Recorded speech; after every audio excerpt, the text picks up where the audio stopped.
Jokowi anggap Ganjar Pranowo sebagai penerusnya. Liputan 6.com, Jakarta, Foxpol Center Research and Consulting merilis survei evaluasi kinerja pemerintah dari perspektif demokrasi, hukum, ekonomi dan isu politik aktual. Hasilnya, mayoritas publik, 51%, menginginkan kelanjutan dari program pemerintahan Presiden Joko Widodo atau Jokowi saat ini oleh Presiden yang baru. Hanya 37% yang menganggap program pemerintah saat ini tidak layak untuk dilanjutkan. Pemilih yang menganggap program pemerintah saat ini layak untuk dilanjutkan menyebar hampir di semua wilayah. Namun, hanya pemilih di wilayah Sumatera yang menganggap program pemerintah saat ini tidak layak untuk dilanjutkan. Direktur Eksekutif Foxpol Center Research and Consulting Pangi Syarwi Caniago menyatakan bahwa Gubernur Jawa Tengah Ganjar Pranowo dianggap paling representatif sebagai pelanjut Jokowi. Mayoritas publik menginginkan keberlanjutan program pemerintah di pemerintahan mendatang.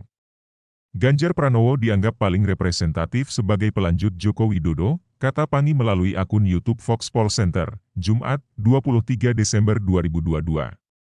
Pemilih yang menganggap program pemerintah saat ini layak dilanjutkan cenderung memilih Ganjar Pranowo, yaitu ada sebesar 35,4%. Disusul Anies Baswedan 20,1%. Dan di posisi ketiga ada Prabowo Subianto sebesar 19,0%. Ada nama Erick Thohir. Sementara itu, nama Menteri Badan Usaha Milik Negara, BUMN, Erick Thohir ada di urutan terbawah, 1,0%. Adapun survei ini dilaksanakan pada 7 November 2022.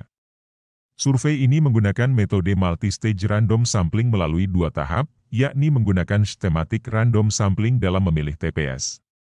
Kedua menggunakan systematic random sampling dalam memilih responden dari DPT.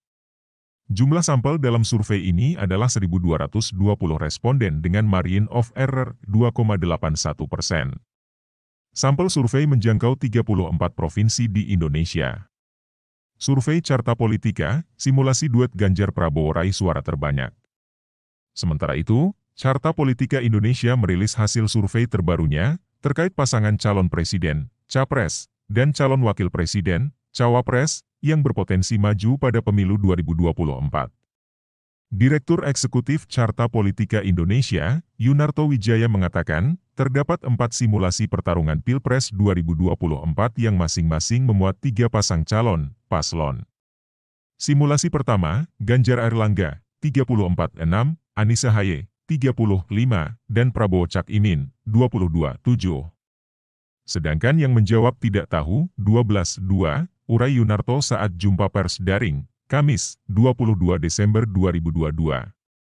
Yunarto melanjutkan, surveinya menemukan perolehan suara responden berbeda ketika Ganjar dipasangkan dengan Erick Thohir pada simulasi kedua.